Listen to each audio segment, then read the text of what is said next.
आज जो हमारे साथ में यहाँ पर गेस्ट हैं, उन्होंने अपने करियर की शुरुआत करी थी एज अ चार्टेड अकाउंटेंट। उसके बाद में उन्होंने काफी सालों तक ऑफलाइन और ऑनलाइन बच्चों को पढ़ाया और आज वो वीडियोस बनाती हैं स्टॉक मार्केट से रिलेटेड, फाइनेंशियल प्लानिंग से रिलेटेड, इन्वेस्टमेंट से रिलेटेड, और आई एम श्योर आपने कभी ना कभी उनकी वीडियो कोई ना कोई जरूर देखी होगी। Please give an energetic and warm welcome to the one and only Rachana Ranade.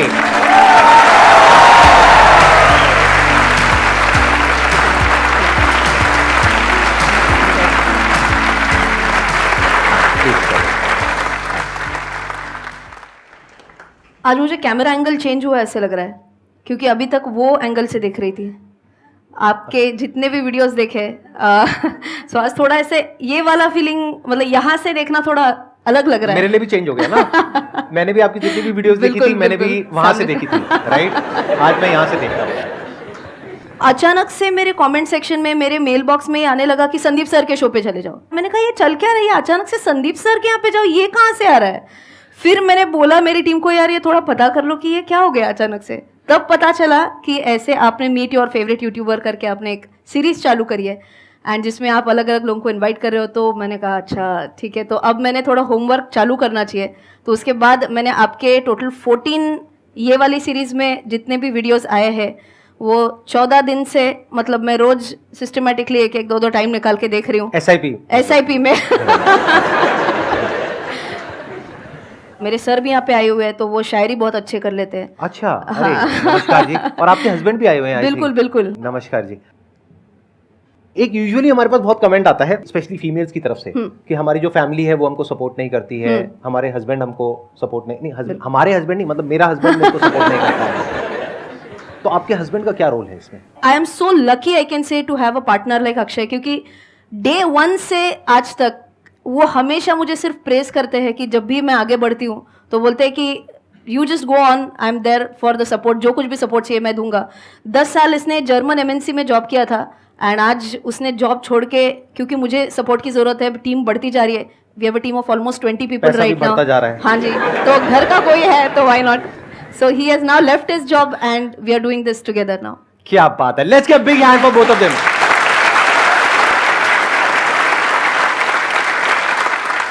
एक शायरी भी सुन ली थी मैंने, तो वो अगर आपकी परमिशन है तो प्लीज। यहाँ तो पूरा माहौल बनने वाला है। चिंता मत करो, अभी यहाँ पे गाना भी होगा। मेरे को पता है आप प्रोफेशनली क्वालिफाइड सिंगर हैं ये। Oh yes. जब आंखों में अरमान लिया, मंजिल को अपना मान लिया, फिर मुश्किल क्या और आसान क्या, बस ठान लिया तो ठान लिया। क्या बात है।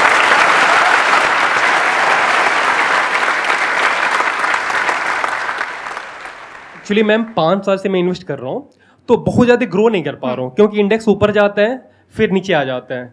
तो मैं चाहता हूँ कि क्या मैं सही जा रहा हूँ, कि मतलब मुझे टिके रहना चाहिए, मतलब ऐसा नहीं करना चाहिए कि बहुत ज़्यादा एक्टिवली जब ऊपर जाए तो प्रॉफिट में कर लूँ, स्क्वायर अप कर लूँ, फिर नीचे आओ तो खरीदूँ या उसको छोड़ दूँ। जनरली हम ऐसे बोलते हैं कि स्टॉक मार्केट में जब भी आप इन्वेस्ट कर रहे हो ना, तो इसमें आप एक स्टॉक में इन्वेस्ट नहीं कर रहे हो, आप इस कंपनी में इन्वेस्ट कर रहे हो। आपको क्या लगता है अगर आपने कोई कंपनी स्टार्ट करी तो वो 2 दिन में एकदम ऊपर जाएगी? नहीं, उसमें तो टाइम तो देना पड़ेगा ना। तो जितना टाइम आप कंपनी को ग्रो करने के लिए दे रहे हो, उतना ही टाइम आपको आपके पोर्टफोलियो को ग्रो करने के लिए देना चाहिए। और इसका एक अलग एग्जांपल बताती हूँ, थोड़ा फार्मिंग एग्रीकल्चर से रिलेटेड है, कि जब कोई फार्मर एक सीड सो करता है तो वो रोज जाके देखता है क्या आया क्या ऊपर। ऐसे तो नहीं देखता है ना रोज कि रोज आज इतना बड़ा हुआ, आज इतना बड़ा नाप लेता है कभी कि आज इतना सेंटीमीटर हो गया, कल उतना वो नहीं करता है, क्योंकि फार्मर को पता है कि उसको तो टाइम लगने ही वाला है, जितना लगना है उतना लगने ही वाला है। So is a farmer very patient? Yes और no? Yes. Similarly if you want to bear the sweet fruits of whatever you have sown, जितना भी आपको अगर उसका असली मजा लेना है तो आपको उतना पेशेंट रहना ही पड़ेगा। जितना ज्यादा आप उसमें टिके रहोगे उतना ही आपको ज्यादा फ्रूट्स मिलेंगे। तो जब आप शायद आपके बेटे को, जब वो ग्रेजुएशन कर रहा होगा, तब आप वो बता पाओगे कि जब मैंने स्टार्ट किया था तब काफ़ी ऊपर नीचे मेरा पोर्टफोलियो होता था, बट फिर भी I stuck to my plan. मैं धीरे धीरे इन्वेस्ट करते चला गया और देखो आज उसका एक बहुत बड़ा पेड़ बन गया। आप में से कितने लोगों को ऐसे बुरा लगता है, यार काश मेरे पापा ने, काश मेरे दादाजी ने ये इन्वेस्ट किया होता था, आज मेरी लाइफ सेट होती थी यार। है ना? तो आप चाहते हो आपके बच्चों को बुरा ना लगे? Exactly, that is what I was coming to, that is exactly what I was coming to, कि आपके बच्चे, आपके पोते पोती, वो भी आपके बारे में यही बोलेंगे, यार कैसे दादा दादी मिले, यार कैसे मम्मी पापा मिले। और आपकी तो फोटो भी आने वाली है सेशन में। वो देख करके स्क्रीन के ऊपर गालियां निकालेंगे, बिल्कुल। थूकेंगे, ये कैसा दादा है, कैसी नानी है ये। सेशन अटेंड किया रचना जी के साथ में और उसके बाद भी नहीं किया, ये कोई बात हुई? आप पुणे से हैं, मैं भी मुंबई से थी, अब दिल्ली शिफ्ट हो गई हूँ, तो मुझे ऐसे मन कर रहा है कि मैं आपसे मराठी में बात कर लूँ, काफी दिन हो गए। व्हाई नॉट, इनका एक Why मराठी not, का why चैनल not? भी है, हाँ बिल्कुल बिल्कुल। उसको आप बस ट्रांसलेट कर दीजिएगा जी, ताकि जी, बाकी बिल्कुल, सबको भी बिल्कुल। समझ आ जाए। Definitely. That works for you? हाँ हाँ, नो प्रॉब्लेम, प्लीज। तर माझे खूप इन्कम सोर्स आहेत, असं नाही आहे की माझ्याकडे इन्कम सोर्स नाही आहेत. माझ्या हस्बंडकडून पण येतात, त्यांचे बिझनेस आहे, मी पण कामं करते, पण कुठेतरी मनात असा भीती वाटतो की नाही बाबा मी नाही करू शकत. पैसे बुडले तर काय हां, करणार? तर काय करणार? Correct correct. मैं कोशिश करूं ये समझने की, क्या जो बात बोला है। गया है। मुझे थोड़ा थोड़ा समझ में आया है, मैं कोशिश हाँ। करता हूँ। आप क्या ये कह रहे हैं कि आपके जो फैमिली में मतलब आपके हस्बैंड है और आप इन्वेस्ट करते हैं, या मैं बकवास कर रहा हूँ? मैंने ऐसा कहा कि मेरे पास इनकम सोर्स है, मैं इन्वेस्ट भी कर सकती हूँ, मेरे पास नॉलेज भी है, बट कहीं ना कहीं डर होता है अंदर कि मेरे पैसे डूब तो नहीं जाएंगे। ये सारी चीज़ें सोचकर मैं एफडी सोचती हूँ, एफडी कर लूँ, लेकिन स्टॉक मार्केट में डर लगता है। आई थिंक ये सबकी प्रॉब्लम है और सब एग्री करेंगे कि इस क्वेश्चन का आंसर दिया। कितने चाहते हैं कि इस क्वेश्चन का आंसर दिया जाए? सब चाहते हैं कि इस क्वेश्चन का आंसर दिया जाए, तो इस पे हम आराम से टाइम लगा सकते हैं इस question पे। Definitely, definitely. हाँ, आप बताइए कि मतलब ये एक डर होता है क्योंकि हमारे जो पेरेंट्स हैं वो लोग भी कहते हैं एफडी सेफ है, एफडी करा लो, स्टॉक मार्केट में क्यों जाना है, पैसा डूब गया तो, और रोज हम देखते हैं ऊपर नीचे होता रहता है। तो this is a very important question, please आप इसका आंसर दीजिए। कितने लोगों को ऐसे जेन्युइनली लगता है कि स्टॉक मार्केट ये एक ही ऐसा एसेट क्लास है जिसमें पैसा डूबने का डर है? आपको लगता है रियल एस्टेट में पैसा डूब सकता है? आपने प्रॉपर्टी में इन्वेस्ट किया, पैसा डूब सकता है? यस और नो? यस। गोल्ड में आपने पैसा इन्वेस्ट किया, डूब सकता है? अच्छा, हाँ, मैं थोड़ा सा क्वेश्चन ट्वीक करती हूँ, वापस से वही क्वेश्चन पूछ रही हूँ। 1 से 2 साल में रियल एस्टेट में आपने जिस दाम पे इन्वेस्ट किया था वर्सेस आज उसका जो दाम है, कम हो सकता है क्या? हो सकता है। गोल्ड में? Everyone please watch my channel guys. Why are you saying no? हो तो सकता ही है ना। सिल्वर का दाम 1-2 साल के अंदर कम हो सकता है? ये अच्छी बात है, सिल्वर के लिए हाँ बोल रहे हो, गोल्ड के लिए नहीं बोल रहे हो आप। बाय द वे, ये तीनों का आंसर है हाँ, बिल्कुल हो सकता है। इन तीनों एसेट क्लासेस में आपका पैसा 100%, मतलब देयर इज एब्सोल्यूट पॉसिबिलिटी कि ये हो सकता है। मैं ये नहीं बोल रही हूँ कि 2 साल के अंदर कम होना ही होना है, बट बिल्कुल हो सकता है, देयर इज अ चांस। आपको पता है चांदी का हाईएस्ट रेट जो था दैट वाज अराउंड 75,000, 75,000 तक चला गया था। आज उससे कई ज्यादा नीचे, ऑलमोस्ट 20% नीचे है ये। तो सबसे पहली बात मन से क्या निकालनी है आपको? डर। क्योंकि स्टॉक मार्केट ही ऐसे एक एरिया नहीं है जिसमें पैसा डूब सकता है। कई सारे ऑप्शन है आपको पैसा डुबाने के लिए, है ना? ये एक चीज आप सबसे पहले मन से निकालनी है, ठीक है, कि स्टॉक मार्केट में ही पैसा डूब सकता है। अब आगे का क्वेश्चन, स्टॉक मार्केट में पैसा डूब सकता है क्या? Question mark. अब इसके लिए आपको एक सिंपल चीज बताती हूँ। Again same, it goes with the time frame. अगर आप 1 से 2 साल के अगर आप टाइम फ्रेम पकड़ रहे हो तो क्या इसमें आपका पैसा नीचे जा सकता है? तो जा सकता है, पॉसिबल है। बट अगर मैं 1 से 2 के बजाय 10 से 20 साल बोल रही हूँ तो the probability of you losing money is almost negligible. हाँ, अगर आपने फंडामेंटली अच्छे कंपनीज में इन्वेस्ट किया है तो की बात चल रही है। आपने देखा होगा हर्षद मेहता स्कैम के पहले मार्केट बहुत ऊपर गया था, फिर मार्केट एकदम नीचे डूब गया। 2 साल में हुआ, गिरा, वापस बाउंस बैक हुआ। उसके बाद 1999 2000 में आपने शायद आईटी बबल के बारे में सुना होगा। उसके पहले मार्केट बहुत बड़ा था। क्या मार्केट धड़ाम करके नीचे गिरा? बिल्कुल गिरा। लेकिन क्या वापस रिकवर हुआ? बिल्कुल हुआ। उसके बाद अगर मैं 2007-8 के बारे में बात कर रही हूँ, 8 में because of the Lehman brothers crisis क्या मार्केट गिरा? मैंने बोला ऐसा ऑलमोस्ट 40% से गिरा था 3-4 महीने के अंदर। वापस बढ़ा, हाँ या नहीं? कोरोना के टाइम पे क्या मार्केट गिरा? क्या वापस बढ़ा? क्या उससे भी कहीं ऊपर गया? सो बेसिकली स्टॉक मार्केट में यह है कि शॉर्ट टर्म में डरना है तो आप डर सकते हो, लेकिन अगर आपने सोच के रखा है कि मैं इस स्टॉक में लॉन्ग टर्म के लिए इन्वेस्ट करना चाह रही हूं तो इसमें डरने की बिल्कुल बात ही नहीं है। आप अगर लॉन्ग टर्म में देखोगे ना तो निफ्टी का चार्ट देखो, सेंसेक्स का चार्ट देखो, ऐसे ऐसे ऊपर ही हमेशा गया। कभी भी आपने, जितने भी लोगों ने अगर कभी निफ्टी सेंसेक्स का चार्ट देखा है, has it gone like this downward या upward? In the long term. जैसे अगर आप 20 साल पहले देखोगे तो सेंसेक्स था अराउंड 3000 के आसपास, बिल्कुल। और आज है 60,000 के आसपास, तो 20 गुना हो गया ना। अगर आप उसको रिटर्न वाइज कैलकुलेट करो तो दैट्स अराउंड 16% के रिटर्न। यहाँ पे जो चीज समझने, मैं थोड़ा ऐड करूं, बिल्कुल सर, बिल्कुल बिल्कुल है ना। तो इन्होंने बहुत अच्छी बात कही, ऊपर नीचे तो कहीं भी हो सकता है, बट आपको ये देखना है कौन सी एसेट क्लास ऐसी है जो लॉन्ग टर्म में बाकी सब एसेट क्लासेस को आउट परफॉर्म करती है। यानी जहां पर अगर आप पैसा लगाओगे तो आपके पैसा बनाने के चांसेस सबसे ज्यादा हैं। और ये आपको देखना है not based upon your intuition और योर गट फील, या फिर आपको क्या लगता है या किसी को क्या लगता है, बट बेस्ड अपॉन डेटा। पिछले 10 साल का डेटा देखो, 20 साल का देखो, 30 साल का देखो, 40 साल का देखो, तो वो डेटा अपने आप बोलेगा आपको कि कौन सी एसेट क्लास ऐसी है जो आउट परफॉर्म करती है बाकी सारी एसेट क्लासेस को। आपने एफडी की बात करी थी, एफडी में अगर आपने 20 साल पहले इन्वेस्ट किया होता तो एवरेज आउट कर दो, कम ज्यादा होता रहता है, तो 7-7.5% की रिटर्न आप पकड़ सकते हो, मैक्सिमम 8% की पकड़ लोगे। यहां कितनी आई? 16% की। तो 8 और 16 में बहुत फर्क होता है। ये देखने में आपको सुनने में लगेगा अच्छा 8% का ही तो फर्क है। कंपाउंडिंग को बीच में ले आओ तब आपको समझ आएगा, द मैजिक ऑफ कंपाउंडिंग बोलते हैं उसको। इस पे आई एम श्योर आपकी कोई ना कोई वीडियो जरूर होगी। द पॉइंट इज यहाँ पे दो चीजें समझने वाली है। एक तो ये कि आप स्टॉक मार्केट को स्टॉक मार्केट मत बोलो, घर में हम यही सुनते आए हैं, शेयर बाजार, सट्टा बाजार, राइट, यही सारे वर्ड्स हमने सुने हैं। स्टॉक मार्केट को आप ऐसे देखो कि आप बिजनेस पे पैसा लगा रहे हो।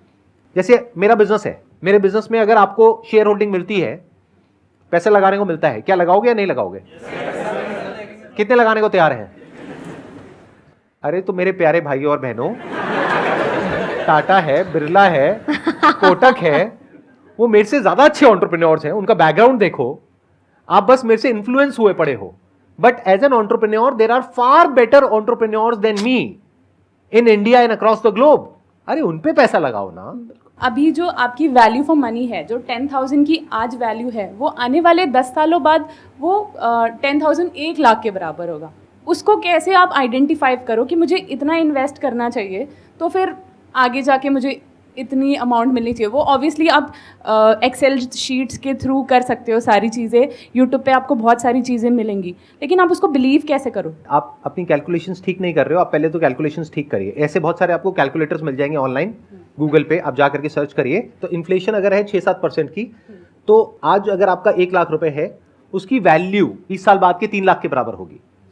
आई थिंक 3 टाइम्स के आसपास जाएगा, हो सकता है 3 टाइम्स के आसपास जाएगा। तो अगर आप 3 गुना के ऊपर रिटर्न जनरेट कर पा रहे हो तो आप पॉजिटिव में हो, इन्फ्लेशन को आप बीट कर पा रहे हो। तो अगर आपने एफडी में कराया तो 3 लाख के आसपास ही आपने बनाया, तो ना आपने पैसा कमाया ना गंवाया, सेम है, सेम ही रहा ना। तो पैसा नहीं बढ़ा, तो अल्टीमेटली तो आपने गंवा ही दिया ना। तो आपको कितना चाहिए? 10 गुना या 20 गुना। 10 गुना कैसे आएगा? जब 12% की रिटर्न आएगी। सब जो मैथमेटिकली चैलेंज यहाँ पे जो बैठे हैं ना सर, उनके चेहरे पे मुझे ऐसे वो मेरा शुरू से ही मैथ्स में बहुत इंटरेस्ट रहा है, मेरे दिमाग में ना नंबर्स घूमते रहते हैं और मैं बड़ी तेजी से कैलकुलेशंस कर लेता हूँ। मतलब आप मेरे को कोई भी वो दोगे ना, कोई इक्वेशन या कुछ भी, तो मेरे को पैशन है, I am passionate about numbers. वो तो बेचारा अभी भी उस सदमे से बाहर नहीं आया, देखो। कोई उबासी तो नहीं ले रहा ना? नहीं, वो बस आप ऐसे ये देख सब रहा जो है। मैं कह रहा हूं ना, आप जा करके किसी भी कैलकुलेटर पे वेरीफाई कर सकते हो कि जो मैं कह रहा हूं वो सिर्फ थ्योरेटिकल बातें हैं या प्रैक्टिकली वो वेरीफाई हो पा रहा है। मोटा मोटा आपको अपने पैसे को 20 साल में 3 गुना से ज्यादा बढ़ाना है। इन अदर वर्ड्स कि जो पैसा आपको शॉर्ट टर्म में चाहिए, अगले 1 साल में, 2 साल में, 5 साल में, 10 साल में, उसको मत घुसाओ स्टॉक मार्केट में। उसको आप अलग से कहीं पे रख सकते हो, एफडी में, यहाँ पे, वहां पे। शॉर्ट टर्म बहुत सारे एसेट्स हैं, वो आप इनके चैनल पे जाकर के सीख सकते हैं। लॉन्ग टर्म अगर आप कुछ करना चाहते हैं तो स्टॉक मार्केट से बेटर ऑप्शन, यानी म्यूचुअल फंड्स, इंडेक्स फंड्स, इससे बेटर ऑप्शन क्या है, ये मुझे अभी तक पर्सनली समझ नहीं आया है।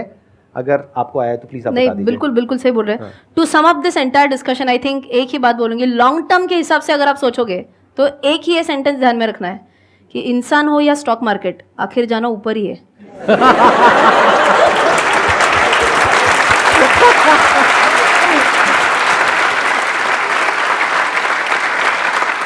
मतलब जो मैंने इतना लंबा प्रवचन दिया उसका सार एक लाइन के अंदर अंदर, क्या कमाल सार दिया आपने, बहुत बढ़िया। मैम, स्टॉक मार्केट में डाइवर्सिफिकेशन को बहुत इंपॉर्टेंस दी जाती है, लेकिन हम ज़्यादा डाइवर्सिफाई करते हैं तो हमारे रिटर्न्स कम हो जाते हैं। बिल्कुल। तो आपके अकॉर्डिंग कितना डाइवर्सिफाई हमें करना चाहिए ये portfolio? बहुत अच्छा क्वेश्चन है, एक्सीलेंट क्वेश्चन, बहुत अच्छा क्वेश्चन है। बहुत अच्छा क्वेश्चन पूछा है और बहुत इंपॉर्टेंट क्वेश्चन है ये। और हो सकता है यहाँ पे आपके और मेरे व्यूज थोड़े से अलग भी होंगे। अच्छा, लेट्स सी ठीक आपके है। क्या व्यूज हैं, फिर मैं अपने व्यूज शेयर करूंगा। If I am not mistaken, ये वॉरेन बफे साहब का ही कोट है, जिसमें उन्होंने बोला था कि अगर आप 10 स्टॉक्स चूज कर रहे हो आपके इन्वेस्टमेंट के लिए, और आपने आपके नंबर 1 स्टॉक में और नंबर 10 स्टॉक में ही अगर same amount of money invest किया, तो आपको समझा ही नहीं है कि वो आपका नंबर 1 क्यों है फिर। तो जब भी आप इन्वेस्ट कर रहे हो ना, तो आपको एक रैंकिंग करनी होती है कि I have highest conviction in this stock, उसके बाद कन्विक्शन इसमें थोड़ी कम है, थोड़ी कम है, ऐसे आप टॉप 10 या फिर मेरे हिसाब से आप पूछोगे तो not more than 15 stocks is what my personal logic is. But उसमें एक बहुत इंपॉर्टेंट पॉइंट है कि नंबर 1 स्टॉक जो है मेरा उसमें और 15th स्टॉक जो है मेरा उसमें मेरा सेम अमाउंट इन्वेस्टेड नहीं है। तो आइडियली आपने उसमें डिक्रीजिंग अमाउंट्स में पैसा लगाते जाना है from 1 to 15 and don't over exceed, क्योंकि जब भी मार्केट नीचे गिरता है ना तो आपको एक बाय ऑन डिप का मौका मिलता है, आपको एवरेज करने का मौका मिलता है। उस टाइम पे अगर आपके पोर्टफोलियो में अगर मान के चलिए 40 स्टॉक्स है, 50 स्टॉक्स है, पैसा तो उतना नहीं है ना हर एक में एवरेज करने के लिए। बड़े लॉन्ग टर्म के लिए जो है वो 15 के ऊपर नहीं जाना is what I have as a conviction. Sir आपका क्या कहना है इसमें? हाँ, मेरा इसमें थोड़ा सा अलग व्यू है इनसे। मैंने इनिशियली कई बार कोशिश करी स्टॉक मार्केट में कुछ करने की, पैसा आया भी पैसा गया भी, लेकिन मैंने देखा कि मेरे में वो डिसिप्लिन नहीं है कि मैं उस पर स्टिक रह सकूं, क्योंकि कभी ज्यादा हो जाता है, कभी कम हो जाता है, बिल्कुल। और अपना जो असली काम है करने वाला वहां से ध्यान हट जाता है, यानी जो बिजनेस है या ये जो सेशंस है यहां से ध्यान हट जाता है। तो मैं स्टॉक मार्केट से पर्सनली पूरी तरह से बाहर हूं। मैं क्या करता हूं, एक तो इंडेक्स फंड में इन्वेस्ट करता हूं, दूसरा I am bullish on the mid cap sector. Mid cap में क्या होता है कि जब मिड कैप लार्ज कैप बनती है ना तो वहां पे पीई एक्सपेंशन होता है, यानी उसकी वैल्यू एकदम एक्सपोनेंशियली बढ़ती है, तो वहां पे स्कोप ऑफ ग्रोथ बहुत ज्यादा है लॉन्ग टर्म के पॉइंट ऑफ व्यू से। तो इस तरह से मैंने इन्वेस्टमेंट करी हुई है, यानी स्टॉक मार्केट में मेरा जो टाइम है और दिमाग है वो ऑलमोस्ट जीरो है। और वो जो मिड कैप फंड है वहां पे उन्होंने नियर अबाउट 70 स्टॉक्स लिए हुए हैं, तो ये फंडा वहां पे गलत हो जाता है। 10-15 वाला वो उससे अलग है, क्योंकि म्यूचुअल फंड्स क्या है वो ज्यादा से ज्यादा लेते हैं ताकि अगर एक कंपनी डूब भी जाए, जो आपका डर था ना इनिशियली कि अगर आपने स्टॉक मार्केट में इन्वेस्ट किया और आपके पोर्टफोलियो का एक बहुत बड़ा हिस्सा एक कंपनी में आपने लगा दिया, एक स्टॉक में लगा दिया है, मानो 20% या 30%, और पास्ट में ऐसे बहुत सारे स्टॉक्स के साथ हुआ है कि उसका रेट था 300 रुपए, 400 रुपए, और वो रह गया 10 रुपए का, 20 रुपए का, 30 रुपए का। ये हो सकता है और हुआ है पास्ट में। उसमें क्या होता है कि अगर आपके अंदर डिसिप्लिन नहीं है और आपने जरूरत से ज्यादा पैसा एक कंपनी में लगा दिया और वो कंपनी बंद हो गई तो आप फंस गए। लेकिन म्यूचुअल फंड क्या करेंगे, वो पहले आपके पैसे को प्रोटेक्ट करके चलेंगे, यानी 50 से 70 स्टॉक्स में वो पैसा लगा देंगे। तो अगर एक कंपनी पूरी तरह से डूब भी गई, मानो जीरो हो गई, बंदी हो गई कल, तब भी आपका कितना पैसा डूबा? सिर्फ 2%। सिंपल है ना कैलकुलेशन यार, मैच इतनी भी वीक नहीं होनी चाहिए किसी की। मतलब 50 स्टॉक्स हैं, उसमें अगर पैसा लगा दिया है उस म्यूचुअल फंड ने और एक कंपनी बंद भी हो गई है, तो कितना परसेंट पैसा टूटा आपका? तो 2% पैसा ही तो टूटा आपका। अगर वो जीरो भी हो गया तो म्यूचुअल फंड आपके पैसे को प्रोटेक्ट करके चलता है। बट मानो आप इंडिविजुअली स्टॉक में इन्वेस्ट कर रहे हो और ये 2 कंपनीज आपको इतनी पसंद आ गई, आपने कहा यार ये तो बहुत ही बढ़िया है, चल मैं इन्हीं दोनों कंपनीज में अपना सारा पैसा लगा देता हूं। और ऐसा होता है जब आप अपने माइंड को स्टडी करोगे ना, ग्रीड ऑफ फियर से ऑपरेट करता है सारा जो खेल है। तो आप कहोगे इन 2 में लगा देता हूं और दोनों कंपनीज बंद हो गई, तो अब आपका 100 रुपए कितना हो गया? जीरो। तो इसलिए मैंने क्या चूज किया है अपने लिए, मैं बिल्कुल दिमाग नहीं लगाता हूं, जो प्रोफेशनल्स है उनके ऊपर छोड़ दिया है। और एक रियलिस्टिक एक्सपेक्टेशन है मेरी, मेरे को 25% रिटर्न नहीं चाहिए, 30% नहीं चाहिए, मुझे 12 से 16% चाहिए। तो मुझे पता है कि इंडेक्स फंड में मैंने आज पैसा लगाया है, वहां पे मरे से मरा 12% रिटर्न आ जाएगी अगले 20 साल में, और जो मैंने म्यूचुअल फंड में लगाया है वहां पे भी 14-15% की रिटर्न आ जाएगी, क्योंकि वो मिड कैप सेक्टर में है। तो ये मेरी स्ट्रैटेजी है। आपको क्या कहना है इसके बारे में? सर ने जो स्ट्रेटेजी बताई है वो बिल्कुल सही। म्यूचुअल फंड के लिए वो स्टॉक्स में कभी भी काम नहीं कर सकते। आप 70 स्टॉक सर खुद के पैसे से नहीं ले सकते हो, राइट। सो फॉर एग्जांपल जब आप म्यूचुअल फंड में एसआईपी करते हो ना, तो आप बिल्कुल 500 रुपए से भी एसआईपी कर सकते हो, और वो 500 रुपया आपका 70 स्टॉक्स में लग सकता है, क्योंकि वहां पे आपको मिलता है 1 यूनिट ऑफ म्यूचुअल फंड, आपको पूरा शेयर नहीं मिलता है 500 रुपया में। अगर आप सेम स्ट्रेटेजी 70 स्टॉक्स की अगर डायरेक्ट इन्वेस्टिंग में लगा रहे हो, डायरेक्ट स्टॉक मार्केट में लगा रहे हो, तो आप सोच सकते हो कि आपके पोर्टफोलियो में 70 स्टॉक्स आए हैं, फिर आप क्या ट्रैक करोगे, कैसे ध्यान रखोगे कौन सी कंपनी ठीक परफॉर्म कर रही है, नहीं कर पा रही है। तो आपका सर ने बोला ऐसा आपका मेन बिजनेस से फोकस हटके वो 70 कंपनीज का आपको एनालिसिस करने में ज्यादा टाइम चला जाएगा। तो आपके पास अगर लिमिटेड टाइम है, अगर आपको चाहिए कि यार मैं इन्वेस्ट ना करूं, मेरे बिहाफ पे कोई और करे, तो mutual fund is a good route. But जिनको वो चाहिए ना, यार मैंने किया था, स्टॉक मैंने सिलेक्ट करा था, वो म्यूचुअल फंड से कभी नहीं आता है। वो आपको सिर्फ स्टॉक मार्केट से आएगा। तो अगर आपके लिए सेफ्टी ज्यादा इंपॉर्टेंट है तो म्यूचुअल फंड और इंडेक्स फंड एक रूट है, रिटर्न ज्यादा इंपॉर्टेंट है तो स्टॉक मार्केट डेफिनेटली एक रूट है। तो ये आपको चूज करना है कि दोनों में से कौन से रूट को आपको पकड़ना है। मैम आप प्लीज अब एक अच्छा सा गाना सुना दीजिए प्लीज। सारे बोलो, ऐसे थोड़ी। जैसे हर एक सिंगर बोलता है ना कि आज मेरी आवाज़ थोड़ी ठीक नहीं है। ठीक नहीं है तो इतनी अच्छी है, ठीक होती तो पता नहीं क्या होता, अच्छा। बारिश हो जाती। हाँ। तो आपने वो कॉन्फिडेंस वाला सवाल पूछा था, उसी से रिलेटेड गाना गा देती हूँ। ये हौसला कैसे झुके, ये आरज़ू कैसे झुके, मंजिल मुश्किल तो क्या, धुंधला साहिल तो क्या, तन्हाई दिल तो क्या हो, राह में कांटे बिखरे अगर, उस पे तो फिर भी चलना ही है, शाम छुपा दे सूरज अगर, रात को एक दिन ढलना ही है, रुत ये ढल जाएगी